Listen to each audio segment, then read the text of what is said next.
I have been asked to talk with you about various elements of professional etiquette. Now, I'm supposedly doing this for the purposes of continuing education and compliance, blah, blah, blah. But I know the truth. The truth is that some of you are occasionally doing things that make your coworkers want to punch you in the head. But because they can't punch you in the head, thanks to the law and government and all of that, I have been asked to talk to you about what you should and should not do in the workplace, but I'm not going to do that. Because that's not really what I do. I don't help people become better. I don't give people advice. I give permission. And that's what I'm going to give you, the permission today to do exactly what you want to. Because let's face it, let's be honest. Work, people, work is prison. There's not a lot of difference. Not a lot of difference between these two places, is there? No. Or these two kinds of people. You'll notice they're both wearing suits. And you know what else? They're both unhappy. Look, I know you don't want to be here, okay? You know you don't want to be here. So now it is time to make sure your coworkers know that you don't want to be here. So I'm going to give you the permission and the skills necessary to become the most annoying person that you possibly can. I am here to make sure that you are conveniently left off of company emails inviting you to social functions. Let's first focus on how to annoy others by the way that you dress. Because the truth is, the way you look is the first thing other people notice about you. And all of us make judgments about others based upon our appearance. All right? This person, for example, probably a sports fan. This person, yeah, exactly. This person, probably into horses. And this person is probably single. Let's knock this out. Business professional. You've seen it and you know it. Okay? Clean lines, crisp clothes, pressed suits, fitted everything, right? Whether it is true or not, these people look like they run the office. Next, business casual. Slacks instead of suits and solid shirts instead of button-down, but still clean lines and well put together. Every one of these people is wearing a belt, and all of them own an iron. And that is pathetic.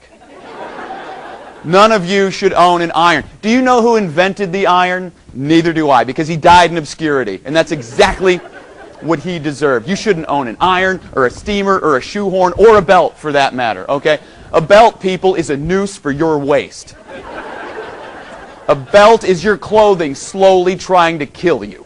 We move to how to annoy other people at meetings. This is where you'll be able to annoy them more effectively than anywhere else. You know how I said it was the break room? I was lying, all right? It is meetings, although meetings in the break room are the best.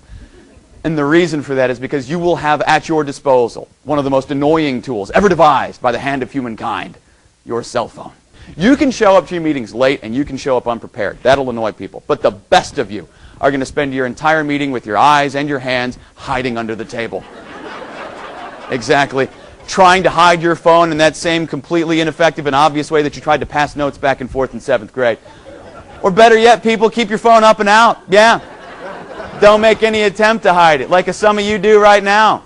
Now, I know some of you are sitting here and you're like, listen, maybe you don't know how business works anymore, but I have to respond to my emails and my texts as soon as I get them. That's the speed of business today. I don't know why people are getting so bent out of shape.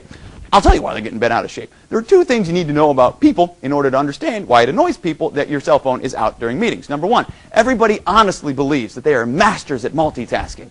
And number two, everyone is wrong. It is impossible to send a text, receive a text, send an email, receive an email, and give your full attention to the particulars of whatever meeting you're in. Not to mention that staring at your phone when you're supposed to be looking at the person leading the meeting, who in many cases is less than 5 feet from you, is unbelievably rude to the person who's leading the meeting. And the best of you, if you want to take this to the top, you are going to keep your laptop out during this, like I've seen 4 or 5 of you have yours right there. It's awesome. I love it. It's just wonderful. No, we're taking notes. No, you're not. You're catching up on email, catching up on work, playing on Facebook. I don't know what you're doing, but you're not paying attention to me. And I hate you. Well done.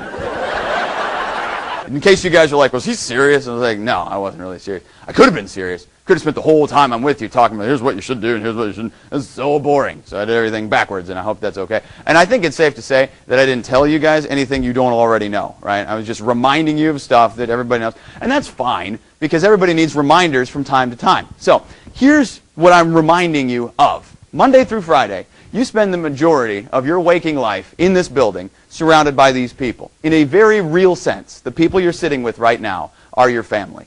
And I know you didn't pick them. any more than you picked who your mother, your father, your brothers, and your sisters are. But unless you have any plans to divorce everyone here and go work somewhere else anytime soon, you owe it to yourself, if to nobody else, to make this workplace as enjoyable and comfortable and easy and happy as you possibly can.